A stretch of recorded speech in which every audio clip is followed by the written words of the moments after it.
Sejam bem-vindos. Fique agora com o programa Espiritismo em Nossas Vidas com Wagner Ideale, sempre com temas que estão ligados ao nosso dia a dia.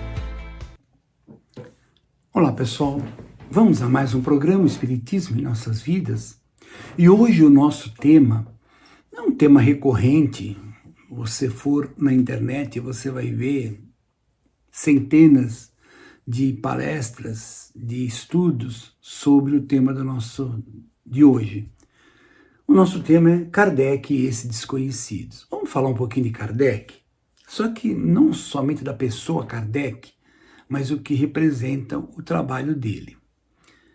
Pois é, infelizmente, muitos espíritas, eu já escutei, eu mesmo ali em conversa, escutei pessoas dizer, mas Kardec já está superado, nossa, 1800 e lá, isso já passou, nós temos que renovar coisas modernas.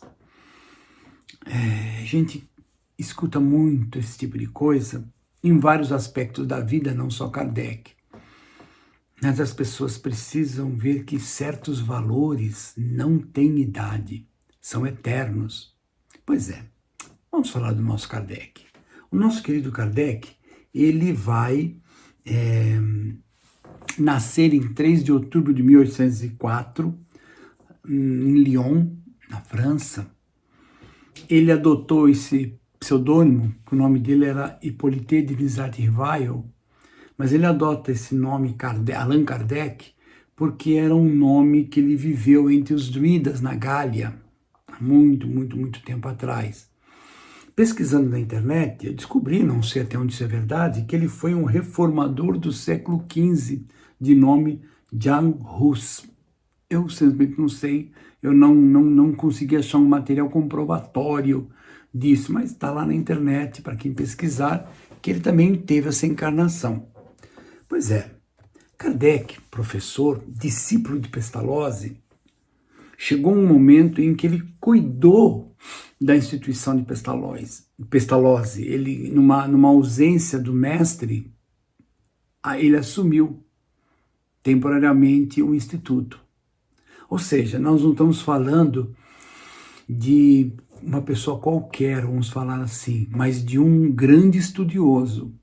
Uma coisa interessante, como ele era professor de Química, Física e Astronomia, e ele já em 1800 e tralalá, ele já entendia que para que nós possamos evoluir em todos os sentidos, nós precisamos desenvolver conhecimento, cultura, maturidade. E sem conhecimento a gente não vai a lugar nenhum. Por isso que entre 1835 a 1840, ele alugou um salão e ali ele dava aula gratuita de Química, Física, Astronomia, porque ele entendia como a boa pedagogia, o bom estudo do aprendizado humano nos ensina que precisamos adquirir conhecimento. Não aquele conhecimento superficial, mas conhecimento profundo de todo o processo. Então ele ensinava Química, Física, Astronomia para acordar as pessoas.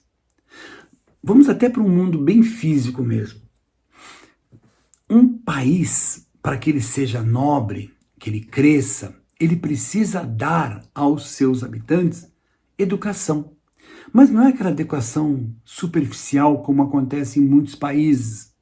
Educação só para mostrar para os outros países que lá existe educação. Não. Educação profunda, metódica, com muito conhecimento, com muito aprendizado. Kardec pensava assim. Então, nesse perfil, nós vamos ter um trabalhador simplesmente fantástico, extremamente lógico, racional, insistente. Lendo o livro sobre a vida de Kardec, é um momento que o autor ele vai falar que Kardec era uma pessoa bastante alegre. E se você analisar dentro do meio espírita, a alegria, ela precisa fazer parte da nossa vida. Sim, se você pegar o Chico, quem aqui conheceu o Chico, eu tive o prazer de conhecê-lo, ele era uma pessoa alegre. Na verdade, ele não era, ele é, porque ele está na espiritualidade. Nosso querido Divaldo, a mesma coisa. Grandes nomes do movimento espírita no Brasil e no mundo, se você for estudar, pesquisar, vai ver que são pessoas otimistas, de alegria profunda em seus corações. Por quê? Porque estão na vida, e a vida é uma bênção. Kardec era assim. Ele casa com Amélie Baudet, eu não sei se essa é a pronúncia correta, me desculpe se estiver errado, em 1832. E Amélie, ela vai ser uma pessoa extremamente importante em sua vida. Muito, muito importante. Por quê? A vida de todos nós, inclusive a de Kardec, inclusive de Jesus, ela tem momentos muito difíceis, momentos que nós precisamos de alguém do nosso lado para dar um apoio, para dar um carinho, para dar uma força, como a gente fala, para apoiar. E é tão difícil quando você não tem. É muito difícil. Não é impossível. Porque por mais que você não tenha fisicamente alguém ao seu lado, você tem a espiritualidade ao seu lado. E tendo você um pouquinho de sensibilidade, vai perceber que eles estão ao seu lado para te ajudar. E assim começou Kardec a sua pesquisa. Através de um amigo que o levou a uma sessão de efeitos físicos, com mesa batendo, coisas se movimentando. E deixar claro, pessoal, que mesmo naquela época, a grande maioria dessas manifestações que existiam na Europa, nos Estados Unidos, no mundo todo, foi uma espécie de uma chuva de mediunidade de efeitos físicos que aconteceu no mundo todo. A grande maioria era fraude. Nos dias de hoje a palavra é fake, né? Então, era fraude. Então, muita fraude. E o Kardec não é uma criança, ele falou, eu não quero saber disso. Mas tanto insistiram que ele foi e começou a pesquisar. Mas ele foi num ambiente sério, de pessoas sérias, pessoas que estavam ali para pesquisar isso. E ele percebeu que ele estava num ambiente lá onde ele foi sério, porque estava cheio, você ia nos teatros na França, em toda a Europa, e você via aquele, como você vê hoje na televisão, se você for num circo, num teatro, você vai ver lá os ilusionistas, na internet, agora que a onda agora é a internet, né, tá? No YouTube, ou se for, você vai ver os ilusionistas fazendo coisas, você fala, meu Deus, esse cara é mágico, esse cara é um bruxo. Não, tem todo um processo muito bem elaborado, com muitos detalhes, que faz você ter a impressão de que realmente ele é um mágico. Pois é, o mundo espiritual, de baixo nível vibratório, vai tentar de todos os recursos para afastar as pessoas do bem. Hoje eles estão tendo grandes sucessos, infelizmente, com as mídias sociais, com a televisão, em todos os sentidos, para deturpar, para desviar o nosso pensamento daquilo que precisa ser pensado e vivido para coisas fúteis e imediatistas da vida. Tomem cuidado para não se deixar levar para essas redes sociais, para essas televisões, para esses momentos de valores materiais momentâneos e você perder essa conexão maior das coisas profundas da vida que afetam o seu coração, a sua mente, o seu espírito, que vai te fazer melhor. Kardec, percebendo que ele estava vivenciando uma nova ciência, porque o Espiritismo, acima de tudo, ele é uma ciência experimental. Gerou, a partir da ciência experimental, uma filosofia de vida. E ele tem aspectos religiosos porque ele tem uma conexão com o mundo espiritual, com Deus, com Jesus. Então podemos até dizer que há um movimento religioso, mas não uma religião nos seus moldes clássicos. Eu sei que muita gente vai falar, imagina, é assim. Tudo bem, a gente respeita, mas no nosso entendimento, essa doutrina é uma ciência, uma filosofia de vida baseada, tudo isso não tem o menor sentido se não estivesse baseada nos ensinos do Mestre Jesus. E isso que dá esse aspecto, vamos dizer assim, religioso. Kardec vai, em 1857, lançar o Livro dos Espíritos. Ali é a data que inaugura o Espiritismo no mundo. É importante que se diga que o ato de ter iniciado o espiritismo não quer dizer que iniciou a mediunidade. A mediunidade vem desde a pré-história.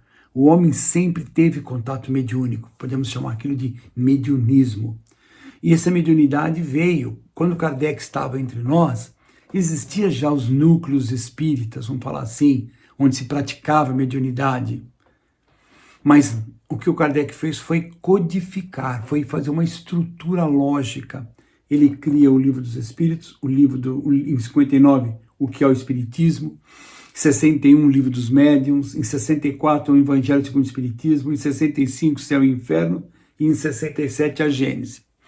Esses são os livros principais, porque vai ter também um livro chamado Principiante Espírita, A Obsessão, e não vou dizer um livro, mas uma revista fantástica chamada A Revista Espírita, que durante vários anos ele bancou essa revista e hoje ela não tem mais, mas se você procura, você vai achar essas revistas encadernadas, é fantástico, tem um material de aprendizado lá maravilhoso.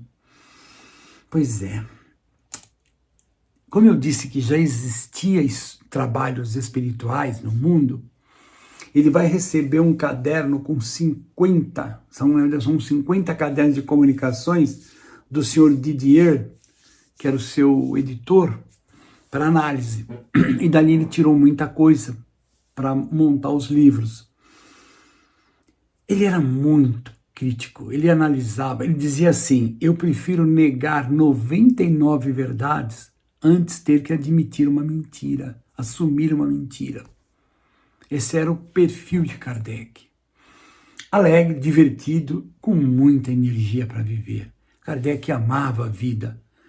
Se você for fazer um estudo da vida de Chico, de Divaldo, de vários nomes fantásticos que nós temos na nossa doutrina espírita, vocês vão ver que todos sempre foram assim, alegres, cheios de vida, apesar das dificuldades, apesar da dureza da vida, mas sempre alegre. Isso é fato. O Espiritismo não admite a fé cega. Isso aqui era a máxima do Kardec. A melhor parte do Espiritismo é o seu lado moral. Ah, não, eu gosto das experiências mediúnicas. Eu também adoro mediunidade. Eu dou palestras em casas espíritas e eu tenho percebido que as casas espíritas não aceitam mais espíritos. Com aquela desculpa de que os médiuns agora são conscientes, então o médium vai deturpar um pouco a mensagem do espírito. E daí? Nós precisamos ter centros espíritas conversando com espíritos.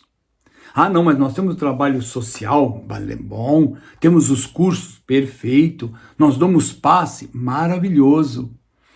Há uma infinidade de trabalhos, mas cadê uma noite que seja, de 15 em 15 dias, de contato com o mundo espiritual?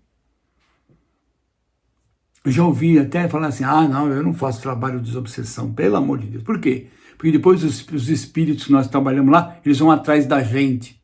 Uma série de coisas assim que você vê que são ligações de outras encarnações, de uma visão católico-protestante ainda mais primitiva, de perseguição, de demônios, de coisas assim, que tudo isso não faz o menor sentido.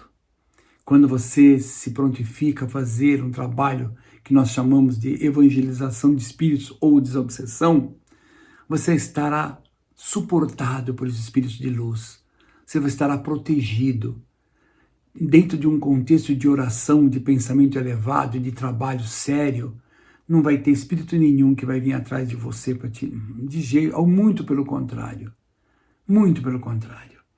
O homem só descobre aquilo que ele merece compreender em função dos seus progressos espirituais. Mas não tem a menor dúvida. O Espiritismo proclama a liberdade de consciência como um direito natural. Liberdade de consciência. Conscientização na vida. Em busca do ser integral, do homem íntegro. Porque o que o Espiritismo pretende? O Espiritismo aponta caminhos. O Espiritismo vai sublimar um pouco das nossas virtudes. Uma fé raciocinada, superar os defeitos. O Espiritismo, ele fala em Deus, reencarnação e mediunidade. São os pilares que Jesus nos ensina em muitos momentos. Ser espírita, então, o Kardec diz assim, alcançar o objetivo de ser melhor de dentro para fora.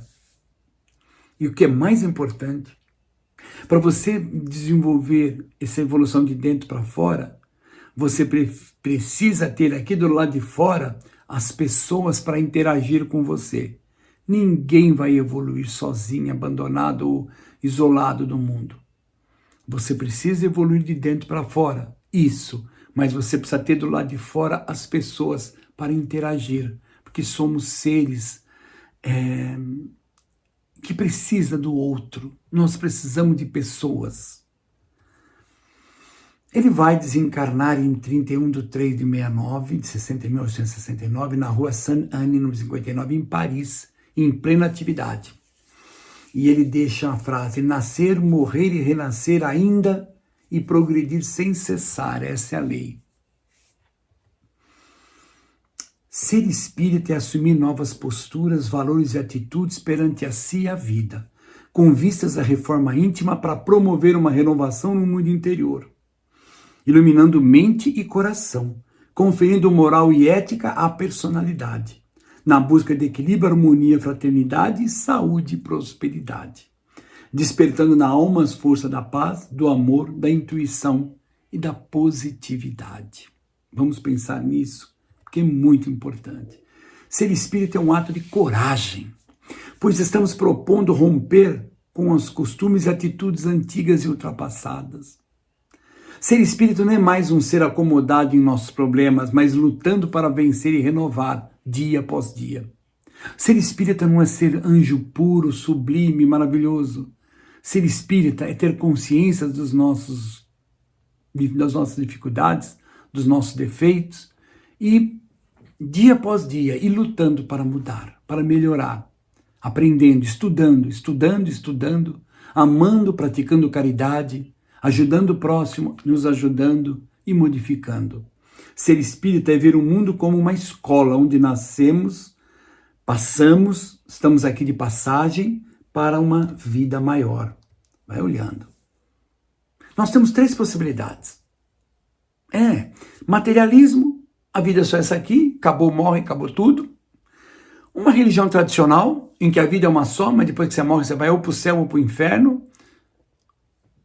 Mas tudo bem, eu respeito essa visão de vida. Ou então, espiritualidade. Não digo espírita, mas espiritualidade. De que o espírito é eterno. E ele continua, ele volta, vai, volta. A vida aqui na Terra, em outros planetas, só tem o planeta Terra habitado, com bilhões, trilhões, quartilhões, não sei se é assim que fala, de corpos celestes no universo, bilhões e bilhões de galáxias. É muito, é um número que não cabe em nenhuma calculadora do mundo. Só vai ter nós de vida. Claro que não. Seria muito... O ser humano é extremamente egoísta, mas seria egoísmo demais, a gente achar, orgulho demais, a gente achar que somos... Não, existem muitos planetas habitados. E nós podemos nascer aqui ou lá, depende da necessidade. A mediunidade é um ato de amor, sem dúvida nenhuma, da espiritualidade para conosco. A vida após a morte responde às disparidades da vida. O dia que as filosofias entenderem que a vida continua, as respostas serão muito fáceis. E a caridade? A caridade é a única saída. Mas não é somente a caridade material, mas a expressão de amor maior. O amor no ouvir, no falar, no enxergar. O amor nos pensamentos. Isso é caridade.